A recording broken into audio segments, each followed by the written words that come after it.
வணக்கம். வடலியின் காலை நேர பிரதான செய்திகள். முதலில் தலைப்புச் செய்திகள். வடக்கில் 3 முதலீட்டு வலயங்களை நிறுவ நடவடிக்கை, ஜனாதிபதி தெரிவிப்பு. அரசியல் கைதிகளை அரசு விடுவிக்க எமக்கு எந்த ஆட்சேபனையும் இல்லை, ஐக்கிய மக்கள் சக்தி தெரிவிப்பு. 15 வருடங்களாக நடக்கும் வழக்கில் செல்வம் எம்பியின் கடவுச்சீட்டை தடுத்து வைக்க உத்தரவு.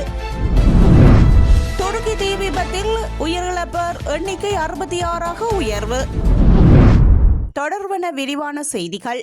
அரசாங்கத்தின் முக்கியமான திட்டங்களுக்கு நிதி மற்றும் தொழில்நுட்ப உதவி வழங்க நடவடிக்கை எடுப்பதாக உலக வங்கியின் தெற்காசிய பிராந்தியத்திற்கான உபதலைவர் மார்ஷன் ட்ரேசர் தெரிவித்துள்ளார். ஜனாதிபதி அனுரகுமார் திசாநாயக்கவிற்கு உலக வங்கியின் பிரதிநிதிகளுக்கும் இடையில் ஜனாதிபதி அலுவலகத்தில் நேற்று நடைபெற்ற சந்திப்பின் போது உலக வங்கியின் தெற்காசிய பிராந்தியத்திற்கான உபதலைவர் மார்டின் ட்ரேசர் இதனை தெரிவித்தார். இளைஞர்களுக்கு வேலைவாய்ப்பு உருவாக்கும் திட்டம், கிளீன் ஸ்ரீலங்கா, கிராமிய வறுமை ஒழிப்பு மற்றும் டிஜிட்டல் மயமாக்கல் திட்டங்களுக்கு உலக வங்கியிடமிருந்து நிதி மற்றும் தொழில்நுட்ப உதவிகளை வழங்க இதன்போது உடன்பாடு எட்டப்பட்டிருந்தது. அத்துடன் கல்வி, எரிசக்தி, டிஜிட்டல் மயமாக்கல் மற்றும் வடக்கு அபிவிருத்தி ஆகியவற்றில் புதிய திட்டங்களுக்கு உதவி வழங்குவது குறித்தும் இதன்போது கலந்துரையாடல் மேற்கொள்ளப்பட்டது. உலக வங்கி இலங்கை மக்களுக்கு வழங்குவதற்கு அங்கீகரிக்கப்பட்டுள்ள கடன் உதவியை உரிய சமயத்தில் வழங்க நடவடிக்கை எடுப்பதாக மார்டின் தெரிவித்தார். மேலும் இங்கு கருத்து தெரிவித்த ஜனாதிபதி அனுரகுமார் திசாநாயக்க, கல்வித்துறை முன்னேற்றத்தின் மூலம் கிராமிய வறுமையை ஒழிக்க முடியும் என்றும் அதற்காக புதிய அரசாங்கத்தினால் ஆரம்பிக்கப்பட்டுள்ள கல்வி சீர்திருத்த முயற்சிகளுக்கும் பொது போக்குவரத்து துறையின் முன்னேற்றத்திற்கும் தேவையான உதவிகளை வழங்குமாறு உலக வங்கி பிரதிநிதிகளிடம் ஜனாதிபதி கோரிக்கை விடுத்தார். இலங்கையின் விவசாயத்துறையில் 28% தொழிற்படை ஈடுபட்டிருந்தாலும் இலங்கை பொருளாதாரத்திற்கு விவசாய துறையிலிருந்து மொத்தம் உள்நாட்டு உற்பத்தியில் சுமார் 6% பங்களிப்பு கிடைப்பது போதுமானதாக இல்லை என்றும் ஜனாதிபதி சுட்டிக்காட்டினார். அரசியல் கைதிகளை தேசிய மக்கள் சக்தி அரசு விடுதலை செய்ய எமக்கு எந்தவித ஆட்சேபனையும் இல்லை என்று பிரதான எதிர்க்கட்சியான ஐக்கிய மக்கள் சக்தி தெரிவித்துள்ளது. இது தொடர்பில் அந்த கட்சியின் பொதுச் செயலாளர் ரஞ்சித் மத்முத்துமா பண்டார எம்பி மேலும் தெரிவிக்கையில், சிறைச்சாலைகளில் தற்போது குறைந்தளவு அரசியல் கைதிகளை உள்ளனர் என்றும் தமிழ் நாடாளுமன்ற உறுப்பினர்கள் எம்மிடம் தெரிவித்துள்ளனர். எனவே அவர்களை இந்த அரசு விடுதலை செய்ய எமக்கு எந்தவித ஆட்சேபனையும் இல்லை. அரசியல் கைதிகளை விடுதலை செய்ய கோரி தமிழ் மக்கள் முன்னெடுக்கும் போராட்டங்களுக்கு எமது கட்சியின் முழுமையான ஆதரவை தெரிவித்துக் கொள்கின்றோம். அரசியல் கைதிகளை மிக விரைவில் விடுதலை செய்ய இந்த அரசு நடவடிக்கை எடுக்க வேண்டும் என்றும் அவர் கேட்டுக்கொண்டார். கடவுச்சீட்டை நீதிமன்றத்தில் ஒப்படைக்குமாறு நீதிமன்ற அனுமதி பெற்று வெளிநாடு செல்ல முடியும் எனவும் அனுராதபுரம் மேல் நீதிமன்றம் எனக்கு கட்டளை பிறப்பித்துள்ளது. இவ்வாறு ஜனநாயக தமிழ் தேசிய கூட்டணியின் வன்னி மாவட்ட நாடாளுமன்ற உறுப்பினரும் ட்ரெலோ அமைப்பின் தலைவருமான செல்வன் மடைக்கலநாதன் தெரிவித்துள்ளார். அனுராதபுரம் மேல் நீதிமன்றத்தினால் வழக்கு ஒன்று தொடர்பில் பிடியாணை பிறப்பிக்கப்பட்ட நிலையில் செவ்வாய்க்கிழமை நீதிமன்றத்திற்கு சென்று வந்த பின்னரே அவர் இவ்வாறு தெரிவித்துள்ளார். மகிந்த ராஜபக்சவின் ஆட்சி காலத்தில் முள்ளிவாய்க்காலில் நடந்த அனர்த்தங்களையும் இராணுவம் செய்த கொடூரமான செயற்பாடுகளையும் பொதுவழியில் நான் பேசியதாகவும் விடுதலை புலிகளுடன் இணைந்து இலங்கை அரசுக்கு எதிராக தான் சதி செய்தேன் என்றும் கூறியும் பயங்கரவாத தடை சட்டத்தின் கீழ் என்னை கைது செய்திருக்கிறார்கள்.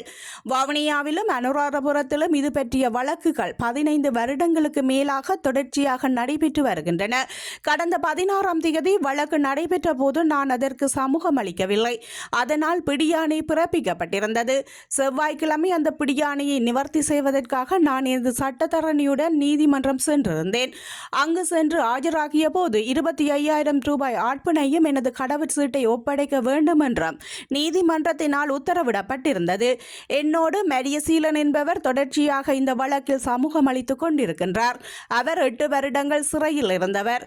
கடவுச்சீட்டை ஒப்படைக்க வேண்டும், வெளிநாடு செல்வதாக இருந்தால் நீதிமன்றத்திற்கு தெரியப்படுத்தலாம் எனவும் தெரிவிக்கப்பட்டுள்ளது. இந்த வழக்கு 15 வருடங்களுக்கு மேலாக நடைபெற்று வருகின்றமை குறிப்பிடத்தக்கது. பல்வேறு நெருக்கடிகளுக்கு மத்தியிலும் தம்மால் முடிந்தளவு சிறப்பான சேவையை மக்களுக்கு முன்னெடுத்து வருகின்றமைக்கு சுகாதார திணைக்களத்தினருக்கு பாராட்டுக்களை தெரிவித்த வடக்கு மாகாண ஆளுநர் வேதநாயகன் சுகாதார சேவையின் நியாயமான கோரிக்கைகளுக்கு முடியுமான வரையில் விரைவாக தீர்வுகளை பெற்றுத் தருவதாகவும் தெரிவித்தார்.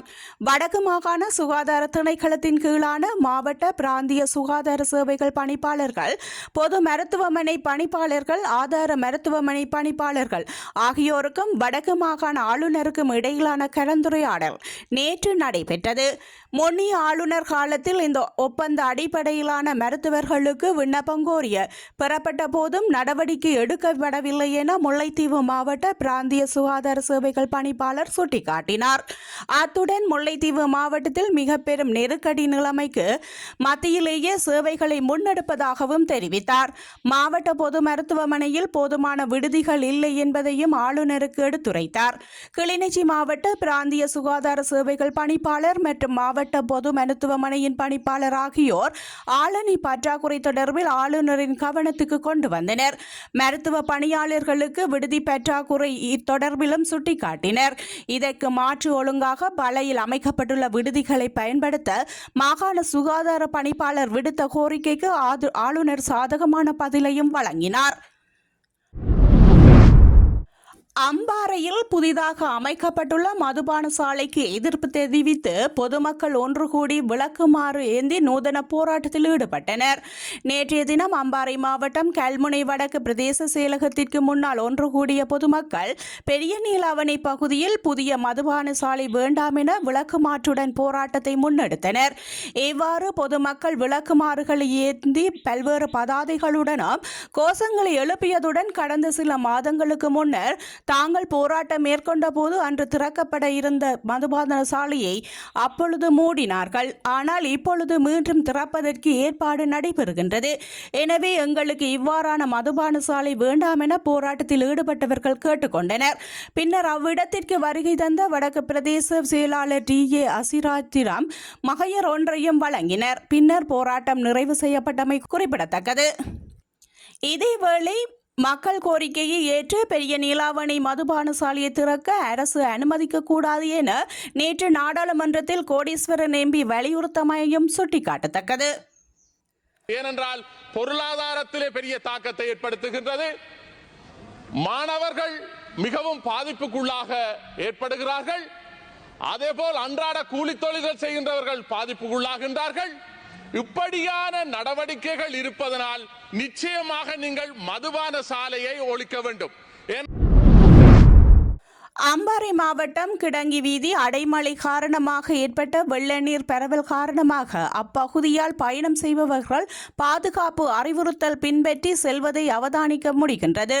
கல்முனை மாநகரனையும் நாதன்வெளி பெரு நிலப்பையும் இணைக்கும் கிடங்கி தாம்போதிக்கு மேலாக வெள்ளம் பாய்வதால் நேற்று போக்குவரத்து கட்டுப்பாடுகளுடன் நடைமுறைப்படுத்தப்பட்டுள்ளது. கடந்த 2 நாட்களாக கிடங்கி தாம்போதியில் வெள்ளம் பாய்வதுடன் கல்முனை சேனைக்குடியிருப்பு நாதன்வெளி சபளக்கடை பிரதேசங்களை தரை வழியாக இணைக்கின்ற கிட்டடங்கி பாலமானது அதிகரித்த ஆற்றின் நீர்மட்டம் காரணமாக ராணுவம், போலீசார், நாதன்வெளி பிரதேச செயலகம், பிரதேச சபை, அனர்த்த முகாமைத்துவ குழு நடவடிக்கைகளை மேற்கொண்டுள்ளது. இது தவிர கல்முனை ஆழ்கடல் சுழியோடி அணி 2 நாட்களாக அப்பகுதியூடாக பயணம் செய்கின்ற அரசு மற்றும் தனியார் அதிகாரிகள் மாணவர்களை பாதுகாப்பாக பயணம் செய்வதற்கு உதவி செய்ததுடன் தன்னார்வமாக தனது சேவைகளை முன்னெடுத்து வருவதுடன் அப்பகுதியில் பயணம் செய்ய சிரமப்படும் பொதுமக்களை இனங்கண்டு நடவடிக்கைகள் எடுத்துள்ளமையை காண முடிகிறது. குறித்த வீதிகளை நிரந்தர பாலம் அமைக்குமாறு நீண்ட காலமாக பிரதேச மக்களினால் விடுக்கப்படும் கோரிக்கையை இதுவரைக்கும் அந்த அரசாங்கத்தினால் நிறைவேற்றப்படவில்லை என்பதும் குறிப்பிடத்தக்கது. துருக்கி நாட்டின் வடமேற்கு பகுதியில் உள்ள போலு மாகாணத்தில் சுமார் 12 மாடிகளை கொண்ட ஹோட்டல் மற்றும் பனிசறுக்கு விடுதி அமைந்துள்ளது. இந்த நிலையில் இந்த ஹோட்டலில் நேற்று அதிகாலை பயங்கர தீ விபத்து ஏற்பட்டது. இந்த விபத்தில் இதுவரை 66,000 பேர் உயிரிழந்ததாகவும் 51 பேர் படுகாயமடைந்ததாகவும் தகவல் வெளியாகியுள்ளது. தீ விபத்து ஏற்பட்ட சமயத்தில் ஹோட்டலில் சுமார் 238 பேர் தங்கியிருந்ததாக கூறப்படுகின்றது. தீ விபத்து ஏற்பட்டதை அறிந்து ஹோட்டலில் தங்கியிருந்த இருந்தவர்கள் சிலர் ஜன்னல் வழியாக வெளியே குதித்து தப்பிக்க முயன்றதாகவும் அதில் சிலர் கீழே விழுந்து உயிரிழந்ததாகவும் உயிர் பிழைத்தவர்கள் தெரிவித்துள்ளனர். இது தொடர்பாக துருக்கி அதிபர் எரோன் கூறுகையில் தீ விபத்துக்கான காரணம் குறித்து விசாரணைகள் நடத்தப்பட்டு வருகின்றது. இதில் தொடர்புடையவர்கள் மீதும் கடும் நடவடிக்கை எடுக்கப்படும் எனவும் தெரிவித்துள்ளார்.